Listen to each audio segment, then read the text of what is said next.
위하여 은혜의 보좌 앞에 담대히 나아갈 것이니라. 아멘. 네, 오늘은 이제 복음생명 36번째로 생명의 교제 어떻게 하는가라는 제목으로 말씀을 나누겠습니다. 네, 우리 창세전부터 신구약 복음을 살펴봤고, 또 전승된 복음이 바울과 사도들이 전한 복음이 십자가 복음, 장사 복음, 부활 복음이 목적은 생명을 얻게 한다는 것 살펴봤고, 그 영생의 현재성을 위해서 골로새서는 위의 것을 생각하고 복음을 통해서 생각하라고 했고, 또 이 땅의 우리의 삶은 예수님이 우리가 하나님의 생명과 사람의 생명을 가진 일과 삼의 생명을 가지고 어떻게 살아가는지, 하늘의 자원으로 이 땅을 살아가라고 하셨고요. 지난주에는 이제 피로 세운 새 언약이 핵심은 하나님을 아는 것이고, 하나님을 어떻게 아느냐고 했을 때 말씀을 우리의 마음에 새겨지는 관계라고 했습니다. 근데 그건 이제 상징이잖아요, 그렇죠? 뭐 말씀을 우리의 마음에 심을 수도 없고, 마음은 또 뇌에 있는데, 그러니까 말씀을 통해서 생명의 교제를 한다. 그게 말씀이 마음에 새겨지는 것이고, 생명의 교제를 하니까 아는 것이죠. 그래서 하나님을 아는 것은 사람하고 깊이 마음의 교제를 해야지 그 사람을 아는 것인데, 근데 우리가 말도 이제 귀담아 들어라 뭐 이런 게 말을 귀에 담을 수 있는 건 아니잖아요, 그렇죠? 그것처럼 마음에 담는다, 그런 뜻은 쉐마, 순종하는, 사랑하는 마음으로 들을 때, 말씀을 들을 때 그 복음을 통해 생명의 교제를 하고, 그렇게 해서 하나님을 알고, 이것이 새 언약의 유일한 조건 규정입니다.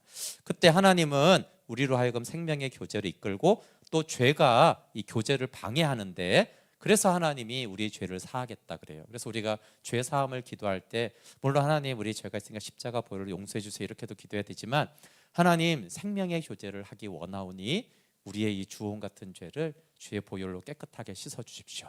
그럼 하나님이 교제를 하기 위해서 죄를 씻어준다고 했기 때문에 기쁘게 우리의 죄를 씻어주시고 우리를 교제의 자리로 찾으십니다.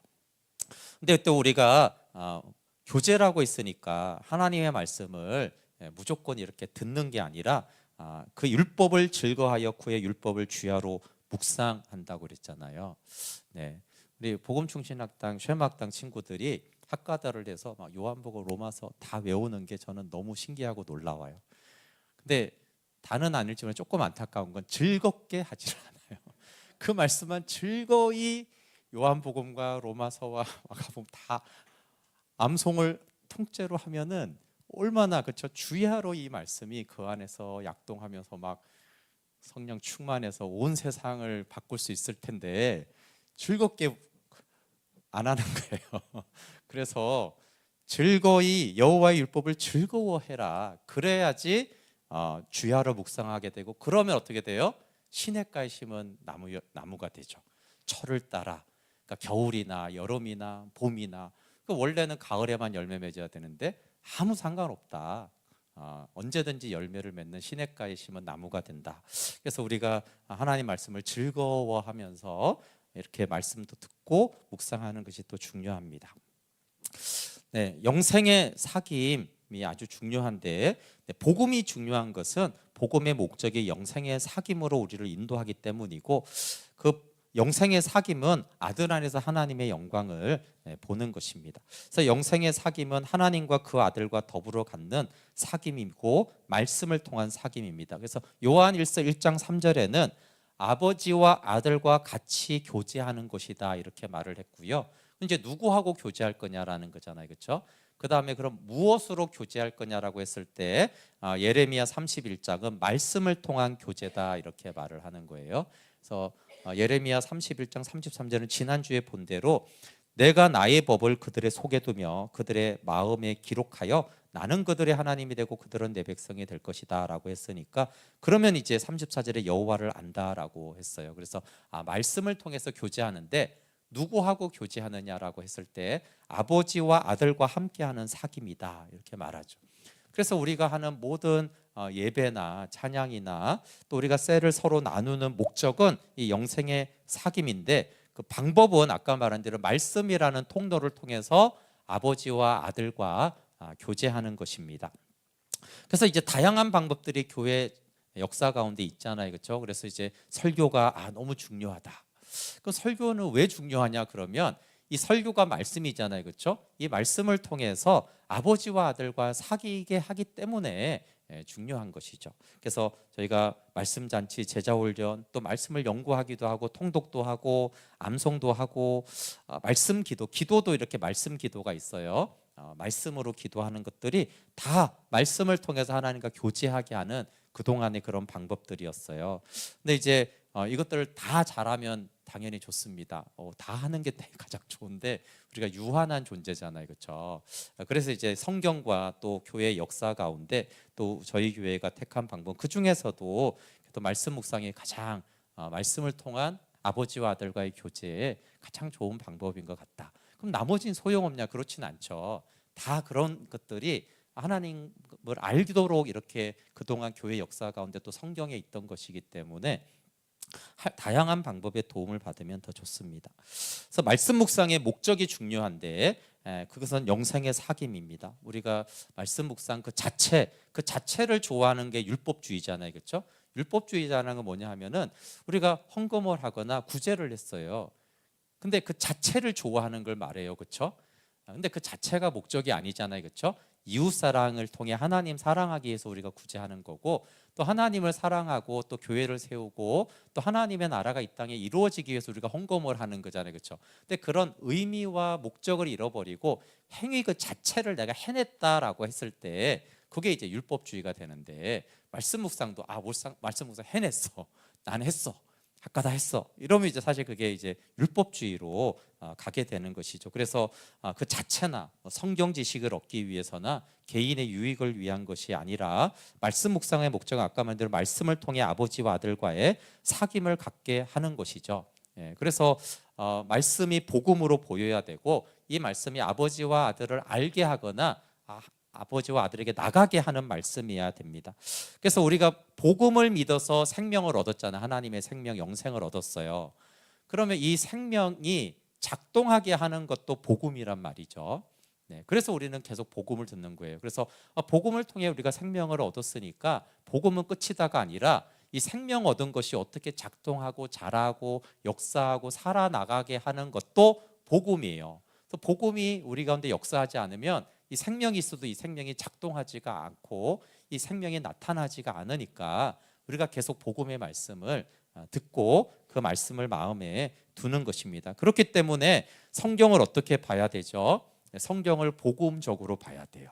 왜냐하면 이 복음이 생명을 작동하게, 교제로 나가게 하기 때문에, 그래서 성경을 어떻게 해석할 것인가가 중요합니다. 성경 해석이 굉장히 많아요, 여러분. 그래서 대표적으로 보수, 자유주의 이런 것도 있지만 사회적 관점, 복지적 관점, 정치적 관점, 사람들이 굉장히 다양한 관점으로 성경을 보고 연구를 하는데, 그렇지만 기본적으로 말씀은 복음으로, 예수 그리스도와 그의 메시아적 사역을 증거하는 복음으로 봐야 합니다. 영생의 삶이 또 영생의 영원한 현재를 사는 삶입니다. 그래서 말씀 묵상 시간은 우리가 살아가는 이 현재에 영원하신 하나님이 함께하는 시간인데, 토마스 켈리라는 분이 영원한 현재라는 책에서 이렇게 말을 했어요. 영원히 시간 안으로 들어오는 경험은 삶 전체를 믿음과 행동의 기적으로 변화시키는 경험입니다. 그것은 말로 표현할 수 없고 심오하고 영광으로 가득 찬 내적인 경험으로서 모든 창조 세계를 위한 관심의 뿌리요 사회적 노력의 참된 기초입니다. 그래서 말씀 묵상을 하는 이유는 우리가 성경 지식을 하는 게 아니라 하나님, 제가 살아가는 이 시간 속에 하나님의 시간이 꿰뚫고 들어오게 해주십시오. 우리가 아까 찬양할 때도 당신은 시간을 뚫고 이 땅 가운데 오셨잖아요, 그렇죠? 근데 시간은 인간이 사는 걸 우리가 시간이라고 하고, 하나님의 시간은 영원입니다. 그걸 크로노스라고도 하고 하나님의 시간을 카이로스라고 하는데, 하나님의 시간이 들어올 때 우리의 시간은 영원한 현재가 됩니다. 그래서 영생의 사귐은 영원한 삶을 사는데, 다른 표현으로는 영원한 현재를 살게 합니다. 근데 이거는 좀 불교 쪽에서도 말하고 사실은 심리학에서도 요즘에 하는 말들이죠. 왜냐하면 사람들이 현재를 못 살고 어떻게 살아요? 과거와 미래를 살잖아요, 그렇죠? 그러니까 과거는 과거에 있었던 상처, 그 상처가 나온 우리의 목적과 가치관들이 있어요. 너무 가난했으면 나는 반드시 부자가 되겠다. 너무 이제 맞고 자랐으면 나는 반드시 패주겠다. 뭐 이런, 그러니까 과거의 과거인데 그걸 성취하기 위해서 하는 거죠. 그러니까 이제 부자가 되고 난 다음에 기뻐요? 아니죠. 상처 때문에 부자가 되는 것은 부자가 된 다음에 공허하잖아요, 그렇죠? 그게 이제 과거를 사는 것이고, 또 하나는 계속 미래를 살아요, 그렇죠? 네, 우리 다들 그렇지만 우리 학생들 미래가 불안하죠. 그러니까 어떻게 진로가 될 것인가. 그러니까 미래를 자꾸 살아요. 그게 뭐예요? 이제 걱정하고 염려하고 어떻게 될 것인가 불안해하고, 그게 이제 미래를 사는 거죠. 그래서 현재를 못 살아요, 그렇죠? 현재 내가 이곳에, 심지어 이렇게 설교 들을 때도 현재를 말씀을 들어야 되는데, 이제 가서 내일은 뭐 할까 이렇게 미래를 사느라고 말씀을 못 듣기도 하고, 또 말씀이 잘 안 들리는 사람들이 과거를 살면은 말씀이 삐딱하게 들려요, 그렇죠? 과거의 그 상처로 내가 있으면 현재의 말씀을 들어야 되는데, 과거에 내가 묶여서 지금 말씀을 들으면 에이 뭐 그거 안 되던데 이렇게 됩니다. 그래서 인생을 되게 어렵게 하는 게 현재를 잘 살아가면 되는데, 하루살이로 살아가는 인생이 사실은 복된 삶인데 우리는 과거와 현재에 많이 묶여 삽니다. 그래서 뭐 영원한 현재는 훨씬 더 깊은 의미기는 하지만, 영원한 현재가 있게 되어지면 그 과거와 미래의 안 좋은 점들이 사라지고, 영원한 현재에서 하나님과 함께 동행하며 하나님의 비전을 가지게 살아요. 근데 현재와 과거에 묶이지 말라는 거는 그럼 과거 미래를 생각 안 하라는 게 아니죠, 그렇죠? 그래서 현재를 살게 되면 하나님이 꿈꾼 미래가 있단 말이에요. 하나님은 미래를 말했잖아요, 그렇죠? 하나님 다시 오신다라고 말을 했단 말이에요. 그리고 하나님이 과거에 대해 말했잖아요. 하나님 창조주고 하나의 역사의 주관자라고 했잖아요, 그렇죠? 이제 그런 관점에서 과거와 미래를 사는 것은 영원한 현재 안에 포함되어 있습니다. 영원한 생명을 우리가 얻었다라고 했을 때 영원한 지금이 현재가 중요한 거예요. 그래서 영원한 생명이잖아요, 그렇죠? 그럼 어떤 시간을 살아가도록 부름받았겠어요? 그러니까 영원한 현재를 살도록 부름받은 거죠. 근데 영원한 생명을 가졌는데 과거와 미래라는 크로노스, 그것도 과거와 미래에 우리가 묶여 살면은 그 생명으로 작동하는 게 아니잖아요, 그렇죠? 그러니까 영생을 얻었다는 것은 영원한 현재를 살아가라고 부름받은 것입니다. 그렇지만 우리는 몸을 가지고 있기 때문에 온전한 구원, 재림 때까지는 갈등과 고뇌가 항상 있습니다.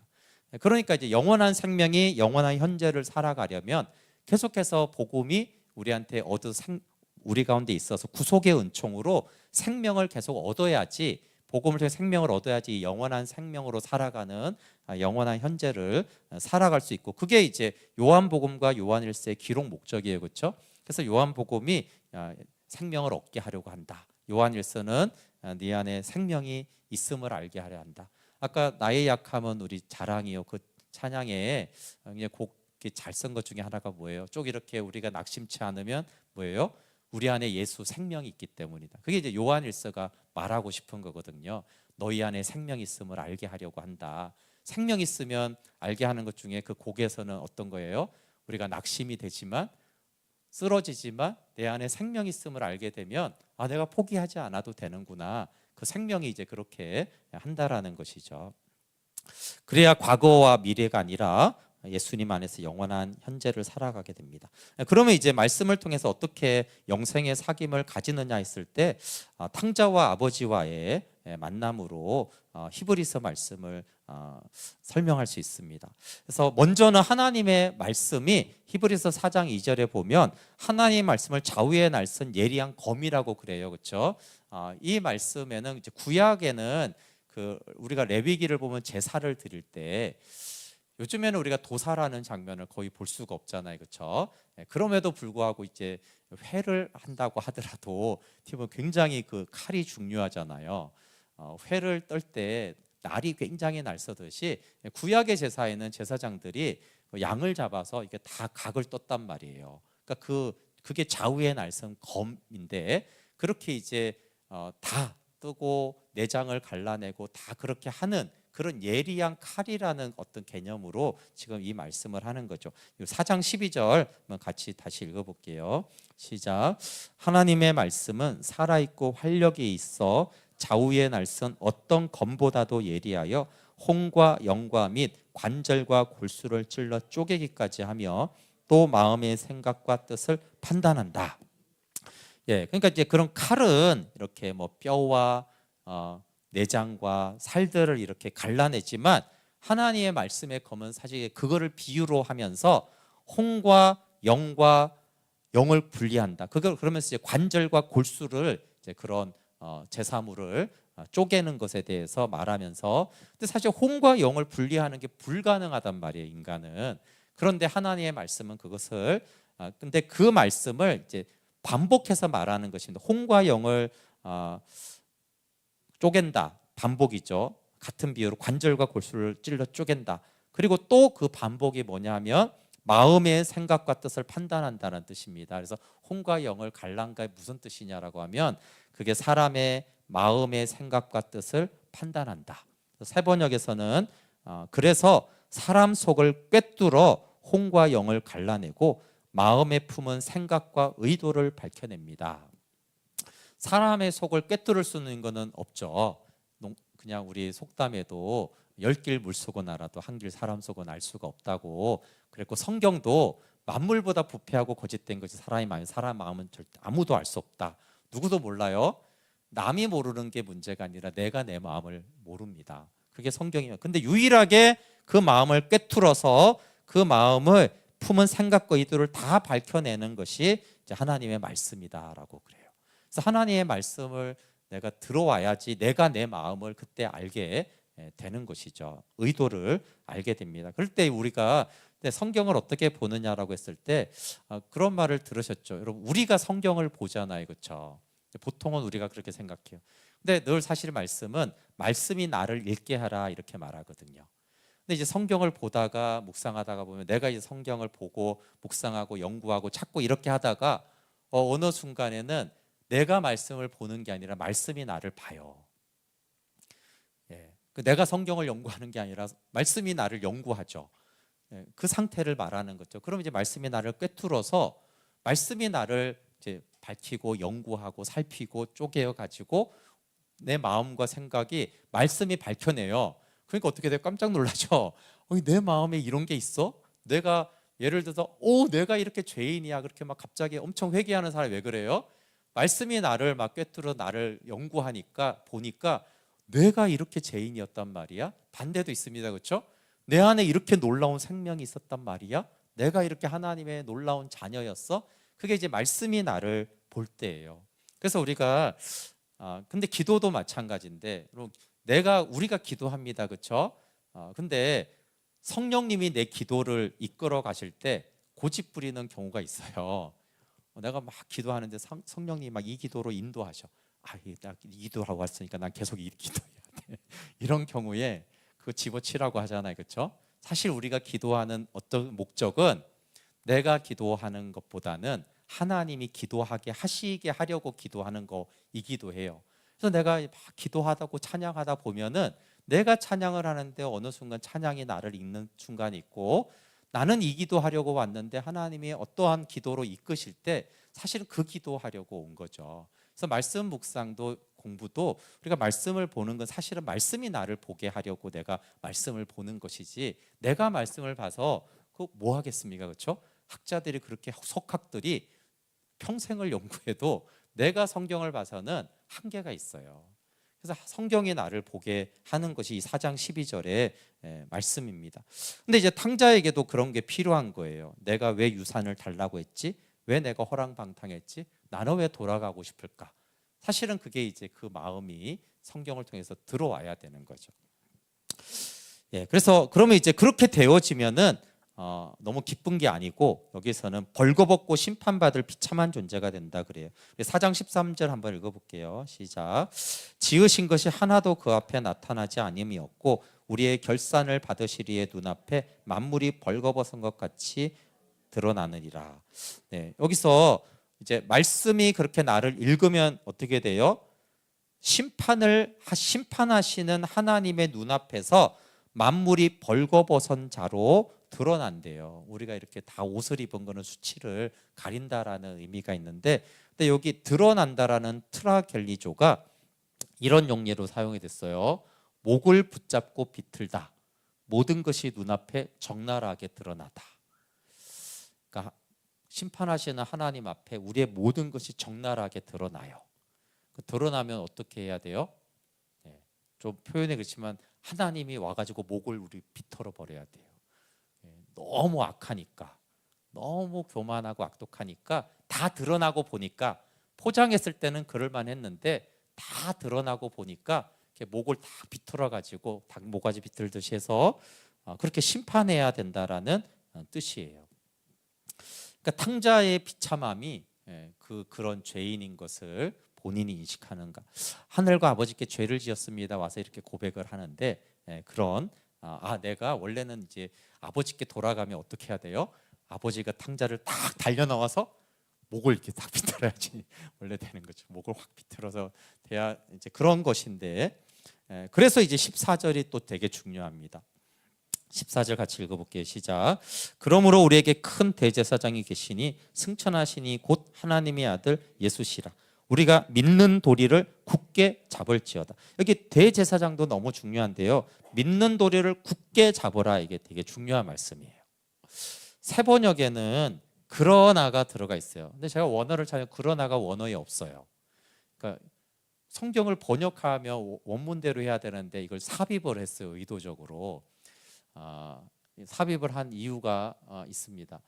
그러나 우리에게는 하늘에 올라가신 위대한 대제사장이자 하나님의 아들 예수가 계십니다. 그러므로 우리의 신앙 고백을 굳게 지킵시다. 굳게 잡으라가 현재형으로 계속해서 굳게 붙들라, 이런 뜻이에요. 그러면 왜 그러나를 이 번역자들이 삽입했을까라고 했을 때, 앞에 12절과 13절을 보면 어떻게 돼요? 하나님의 말씀이 나를 읽으면 나는 목을 비틀어 죽어야 되는 거예요. 근데 누가 목 비틀으라고 가겠어요? 하나님 아버지 저의 목을 비틀어 주십시오 하고 아버지께 돌아갈 탕자는 없어요. 밥 먹으러 돌아가지. 그러니까 근데 하나님께 가고 진짜 말씀이 들리면 우리가 그런 상태가 된다. 그러니까 그러나 이렇게 말하는 거예요. 그러나 우리에게 예수님이 있으니까 우리의 신앙 고백을 굳게 붙잡으라는 거예요. 우리의 신앙 고백이 뭐예요? 십자가 복음이죠, 그렇죠? 죄인 된 나를 용서하시고 도리어 사랑하신 그 십자가 사랑, 복음, 그 신앙 고백을 굳게 잡아야 돼요. 굳게 안 잡으면 어떻게 돼요? 목 비틀어지기 싫으니까 난 안 나갈 거야. 근데 굳게 잡으면 어떻게 나가요? 지금 상황은 내 목을 비틀어야 되는데 십자가 사랑으로 나를 용서하고 하나님은 나를 사랑함으로 나를 품어주시고 자녀 삼을 거야. 그러나가 없으면 어떻게 돼요? 느낌으로는 우리가 거부하게 된다라는 거예요. 내가 거부해서 안 나가든 하나님 그럴 때 우리가 도망가든, 그렇기 때문에 이 상황이 안 맞기 때문에, 그렇지만 신앙을 굳게 잡으십시오. 예수님으로 인한 신앙을 굳게 잡아야 됩니다. 안 그러면 우린 도망가거나 우리는 절망합니다. 그렇기 때문에 우리는 굳게, 그래서 새 번역이 의도적으로 없는 단어를 삽입하면서 그러나 굳게 아들을 통해 주신 복음을 굳게 잡아라, 이렇게 말을 해요.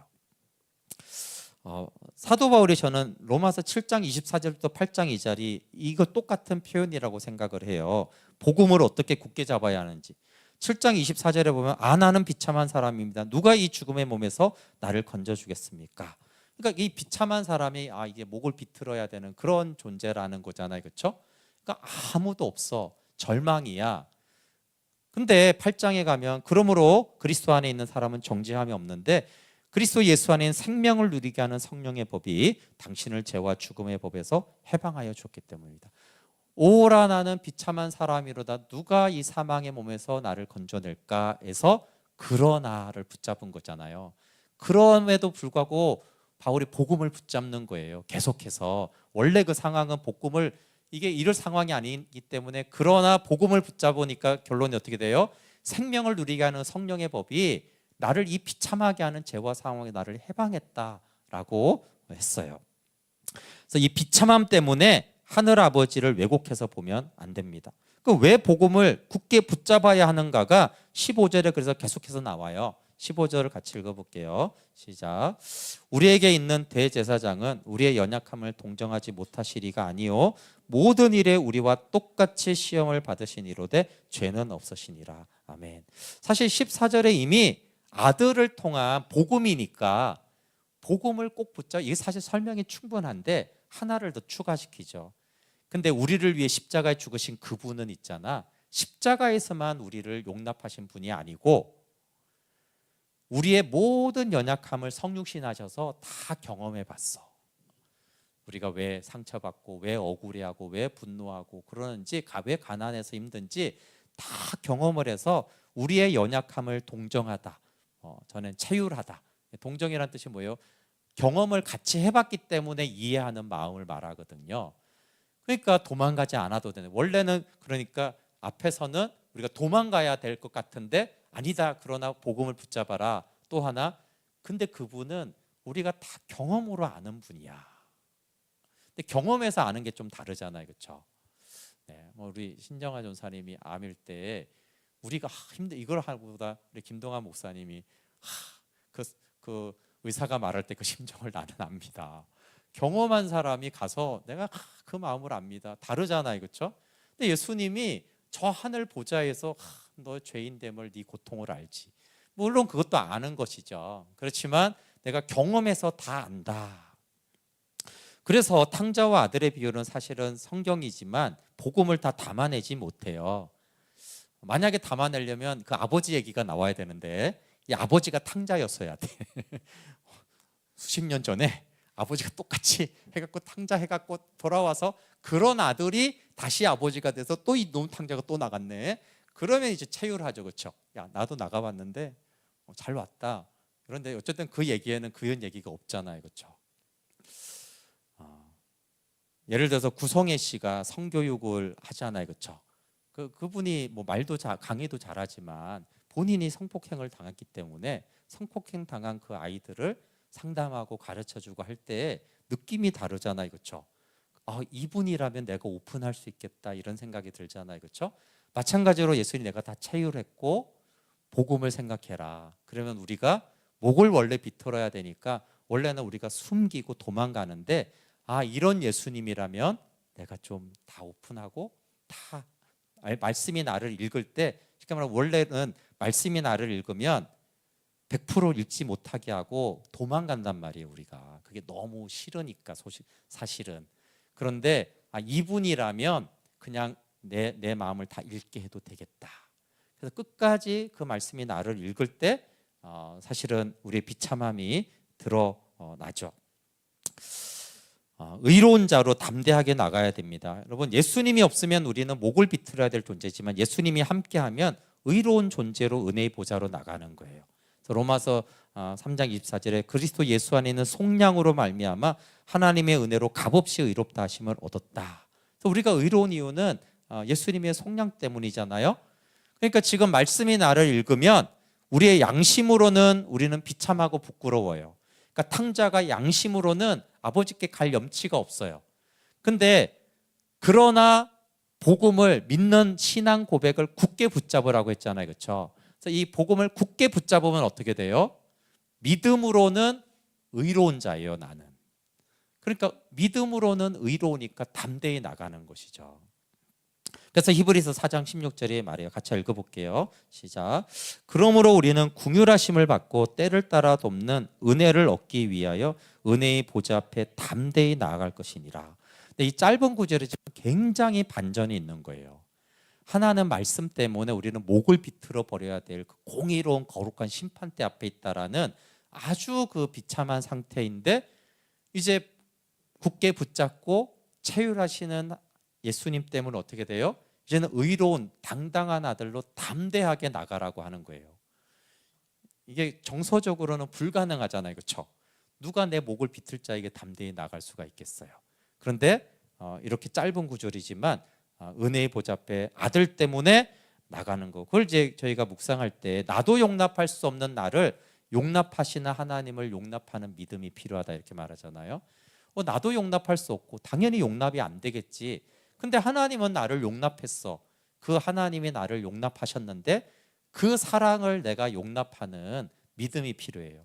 왜 이런 용납이라는 안 맞는 단어를 써요? 감사하게 받아요. 왜냐하면 목이 비틀어진다는 사실을 알면 우리는 도망가야 되는데 도망가지 말고 있잖아. 너를 사랑하고 용납하는 그 하나님을 네가 받아들이는 용기라고 표현하는 거죠. 그게 도망 안 가는 게 굉장한 용기라는 거예요. 그리고 이게 너무 큰 사랑이지만 받아들일 수 없는 사랑을 받아들이는데 용납이라는 용기가 필요합니다. 왜냐하면 차원이 나하고 너무 다르니까, 이해가 안 되니까 나는 도망가고 싶은 거죠. 그래서 탕자가 돌아가거나 돌아가지 않고 자녀된 권세와 회복의 잔치. 그러니까 이 히브리서로 말하면 탕자가 아버지께 돌아간 다음에 어떻게 해야 돼요? 당당하게 잔치를 누려야죠. 오, 아버지 이거 하나 드시죠. 이렇게 아주 당당하게 그 잔치를 이렇게 누리라고 히브리서는 말하는. 근데 우리는 정서적으로 탕자가 좀 쪽팔리지 않았을까 이러는데 히브리서는 아니다. 진짜 복음을 알고 진짜 구체에 붙으면 당당하게 그 은혜의 보좌가 그 잔치잖아요. 그 보좌 앞에 당당하게 잔치를 누리는 아들이 되어야 된다. 이렇게 말하는 것입니다. 그래서 하나님의 사랑을 받아들이면 아들 안에서 아버지 품속에 거하게 됩니다. 그때 내 자의식이 사라짐으로 그걸 안식하게 된다라고 말하죠. 그래서 그 아버지의 사랑을 받아들일 때 탕자가 죄의식에 시달리지 않고 자꾸 뭐 동네 사람들이 뭐라고 하는 이런 게 시달리지 않고 하나님의 기쁨에 참여하게. 근데 만약에 탕자가 계속 자의식에 시달리고 자의식을 고수하면 어떻게 되겠어요? 죄책감, 염려, 자기 주장, 사람들이 나를 뭐라고 할 텐데 계속 여기에 시달리면은 그 이제 목이 비틀어진 상태를 자꾸 그쪽으로 가면은 사실은 아버지의 기쁨에 참여하지 못하잖아요. 그래서 아까 말한 대로 그러나 신앙 고백을 굳게 붙잡으십시오. 이게 되게 중요한 거예요. 그러나 붙잡아야 됩니다. 그분은 우리를 체휼하시고 우리를 십자가에서 구속하시고 자녀 삼았습니다. 이걸 붙잡으십시오. 그럼 붙잡으면 그냥 정도가 아니라 의인이고 자녀된 권세가 있다는 걸 알게 돼서 당당하게 나아가게 됩니다. 그러니까 이건 절대 우리의 느낌으로는 안 되는 거예요. 그렇죠? 믿음으로만 이렇게 나갈 수가 있죠. 그래서 히브리서 11장이가 믿음이 없이는 하나님 기쁘시게 할 수 없다는 말이 맞아요. 우리의 느낌과 정서로는 그렇게 하나님과 교제할 수 없는데 그래서 믿고 붙잡고 하나님께 아들을 힘입어 나가라고 계속 반복하죠. 믿는 도리를 굳게 붙잡아야 됩니다. 그래서 복음에 나타난 하나님의 의를 계속해서 보지 않으면 우리는 그렇게 나갈 수 없어요. 그래서 굉장히 중요한 것이 하나님과의 교제에서 오직 믿음으로가 중요합니다. 당연히 복음이 중요하죠. 그렇죠? 근데 이 복음을 우리가 대충 믿어서는 갈 수가 없다라는 거예요. 우리가 너무 비참한 존재고 완악한 존재라서 복음에도 불구하고 우리가 자꾸 우리의 감정과 정서와 과거의 상처에 시달리게 되어지면 그 나갈 수가 없고 우리가 도망가니까 그래서 복음에 나타난 하나님의 일을 믿음에서 믿음으로 이뤄야 된다. 그래서 하나님의 드러낸 비참한 존재를 받아들이고 믿음으로 예수님이 나를 의롭게 했고 믿음으로 하나님이 나를 십자가의 사랑으로 사랑하셨고 용납하고 나를 품어주신다라는 것을 믿음으로 내가 의롭다라는 것을 그래서 이 모든 과정이 믿음으로 이루어져요.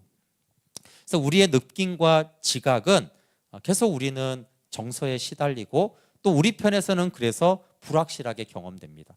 만약에 우리가 히브리서 말씀대로 오직 100% 믿음으로만 간다라면 하나님과의 교제는 누려질 거예요. 근데 이렇게 말을 해도 우리가 100% 그걸 제거할 수는 없잖아요. 그렇죠? 내 죄책감, 내 과거의 상처, 옛날에 아버지하고 사이가 나빴어 등등 모든 것을 배제하고 할 수 없어요. 그렇죠? 그러면 그 비중이 좀 있을 거 아니에요. 그렇죠? 성경은 오직 믿음이지만 현실에서는 100% 믿음만은 아니에요. 그럼 어떻게 돼요? 그 영역 때문에 우리 편에서는 생명의 교제와 하나님 아버지의 사랑을 불확실하게 느끼는 거예요. 그러니까 아기들이 부모의 사랑과 공급을 잘 모르잖아요. 뭐 젖을 먹이는지 분유를 사왔는지 알게 뭐예요. 잘 모르잖아요.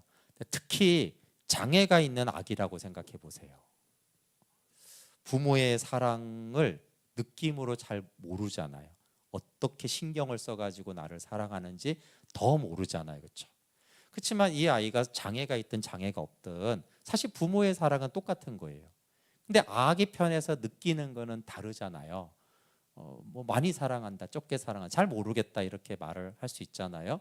그러니까 오직 믿음으로가 된다라면 당연히 모든 사람은 이 하나님의 은혜의 보좌 앞에 나가서 그 사랑을, 아버지의 사랑을 누리는데, 근데 우리가 그렇게 하지 못하는 영역만큼 우리가 느끼지 못해요. 그렇다고 해서 그러면 하나님 편의 사랑이 다른가?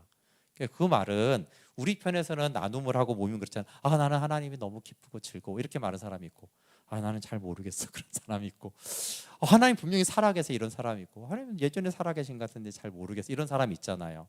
그건 당연히 우리의 느낌은 다양할 수 있고, 우리의 처지와 또 우리의 과거와 또 나의 잘못이 아닌 것으로도 그럴 수 있지만, 그렇다고 해서 하나님의 사랑이 다르냐라고 그렇지 않다는 거예요.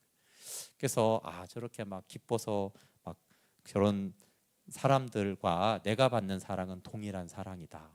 다만 내 안에 이런 문제가 있고 내가 정서와 느낌에 자꾸 따라가니까 그 사랑이 내 편에서 느껴지지 않는 구나. 뭐 그거는 어쩔 수 없지만, 그렇다고 해서 하나님의 사랑이, 하나님 왜 저 사람을 더 사랑하시나, 그런 건 아니죠, 그렇죠?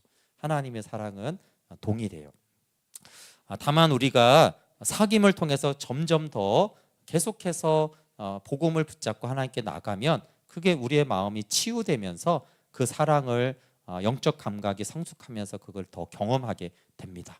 그래서 묵상의 효과나 느낌과 상관없이 하나님의 사랑이 있기 때문에 우리가 하나님께 나가는 것이고, 또 십자가의 목적은 하나님의 영광을 보게 하는 것입니다. 그래서 하나님과 교제라는 차원에서 그것이 교제가 깊어졌을 때 우리가 하나님의 영광을 본다고 하죠.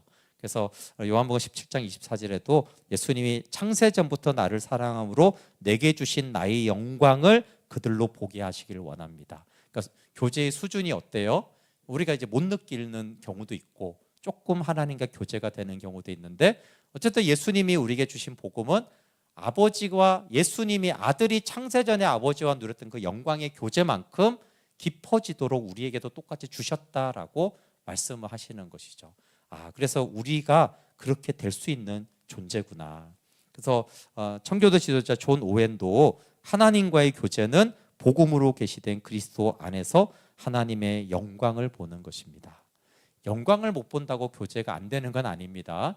그렇지만 교제의 그 궁극적인 목적지는 하나님의 아들처럼 영광을 보는 것이구나. 그럴 때 이 영광을 본다고 하는 표현도 로마서 5장 1, 2절에 나오는데, 여기서도 우리가 어떻게 영광을 보는지를 알 수 있어요. 여기 보시면 로마서 5장 1절에 우리가 의롭다 하심으로 받았잖아요, 그렇죠? 근데 믿음으로 의롭다 하심을 받았어요. 그러니까 우리가 믿음으로 어렵게 된 것을 우리가 굳게 붙잡아야 됩니다. 그러면 하나님과 화평을 누려요. 근데 또 이렇게 말해요. 또한 예수님으로 말미암아 우리가 믿음으로 서 있는 이 은혜, 이렇게 말을 해요. 그러니까 하나님이 우리를 이렇게 은혜를 베푸셨잖아요. 근데 그 은혜에 서 있는 것은 믿음이라는 거예요. 그렇죠? 아까 히브리 똑같잖아요. 우리가 믿음이 아니면 당당하게 못 나가잖아요. 근데 믿음으로 이 은혜, 그 모든 십자가의 은혜에 우리가 서 있으면 하나님의 영광을 바라고 즐거워하게 돼요. 그래서 믿음으로 하는 거구나. 그럴 때 우리의 정서나 느낌이나 감정으로는 하나님의 영광을 보는 게 아니라 믿음으로 내가 의롭게 됐고, 그리고 그 은혜에 내가 믿음으로 계속 서 있으면 하나님의 영광을 보기까지 인도함을 알 수 있고, 웨스트민스터 소요리 문답 1문도 되게 중요하죠. 사람의 제일 되는 목적은 하나님을 영화롭게 하고 영원토록 즐거워하는 것입니다. 그러니까 영광을 보며 하나님을 즐거워하는 것이라고 말을 하죠. 적용을 넘어 사귐으로 뭐 한국교회 큐티는 많이 들으셨잖아요. 70년대부터 시작됐지만 삶의 적용에 초점이 있습니다. 그래서 관찰, 해석, 적용, 이렇게 귀납적 성경 연구나 큐티나 다 이렇게 우리나라 설교도 그런 식으로 다 구성을 하고 있어요. 그게 나쁜 건 아니죠. 예수님처럼 예수님 뜻대로 살고 싶은 좋은 의도인데, 그 위험성은 뭐냐면 내 삶에 초점을 맞추게 되면 이게 왜곡됩니다. 하나님의 영광에 두고 적용하면 괜찮습니다. 모든 적용이 나쁘지 않아요. 근데 하나님의 영광에 두고 적용, 관찰, 해석, 적용하면 괜찮은데 이게 하나님의 영광이라는 초점이 아니라 내 삶의 문제, 내 삶의 어려움, 내 삶의 문제 해결과 소원에게 이제 초점이 맞춰지면 이제 이 어때부터 말씀이 이제 왜곡되기 시작합니다. 그래서 이제 주의 상황은 하나님 중심에서 벗어나 자기 중심으로 치우치게 되는 거예요. 그러니까 원래 적용도 어떻게 원래 하냐면은 오늘 나에게 주시는 말씀이에요. 그렇죠? 근데 이게 어떻게 변해요? 오늘 나를 위한 말씀이 돼요. 비슷한 것 같지만 다르죠? 오늘 나에게 주시는 말씀은 하나님의 영광을 위해서 나에게 주시는 말씀을 말해요. 근데 그게 아니라 그렇게 처음에 보다가 어느 날 오늘 나를 위해서 나한테 주시는 말씀, 기복신앙이잖아요, 그렇죠? 철저하게 나를 위해서 말씀을 셀렉하기 이제 시작하면은 이게 이제 원래 목적은 나쁜 게 아니었지만 굉장히 이제 위험해집니다.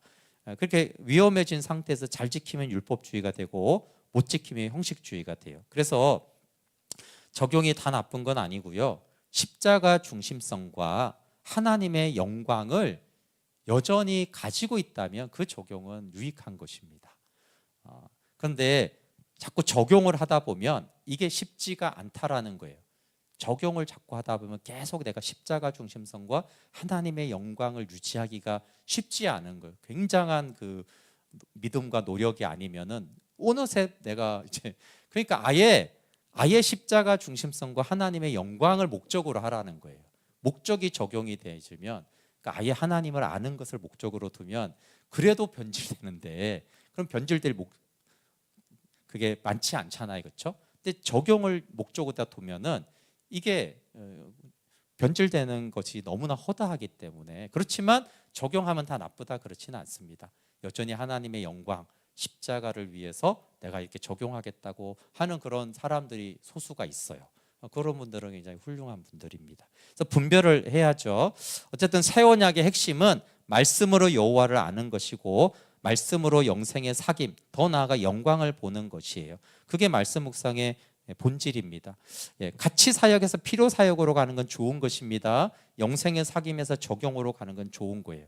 근데 가치 사역이 없이 필요 사역을 자꾸 한다거나 영생의 사귐은 약한데 자꾸 적용을 하려고 하다 보면 종교적이 되기 때문에 그것은 위험합니다. 그래서 말씀 묵상의 본질은 영생의 사귐입니다. 그리고 하나님과의 교제죠. 그래서 적용 중심이든 사귐 중심이든 일단은 말씀은 십자가 중심성과 하나님의 영광을 상실하면 안 됩니다. 그러면 자의식의 말씀으로 전락하기 때문에 그러면 인간의 필요와 소원을 이루는 수단이 됩니다. 그래서 적용을 넘어 영생의 사귐이라는 것은 십자가는 하나님과의 교제로 인도하는 문이고 아들 안에 계시된 하나님의 영광을 십자가가 보게 합니다. 그래서 십자가 중심성을 유지하고 있다면 교제면 더 좋고 적용도 그렇게 나쁜 것은 전혀 아닙니다. 그러나 십자가 중심성을 잃으면 적용은 아주 이용되고요. 교제 자체도 흐려지게 돼요. 그래서 십자가를 떠나고 믿음을 떠나서 그러면 교제가 되느냐? 그것도 되지 않습니다. 그래서 늘 십자가와 하나님의 영광을 중심으로 우리가 히브리서 4장의 말씀대로 하나님께 나가서 영생을 영원한 현재를 살기를 원합니다. 함께 찬양하고 기도할게요.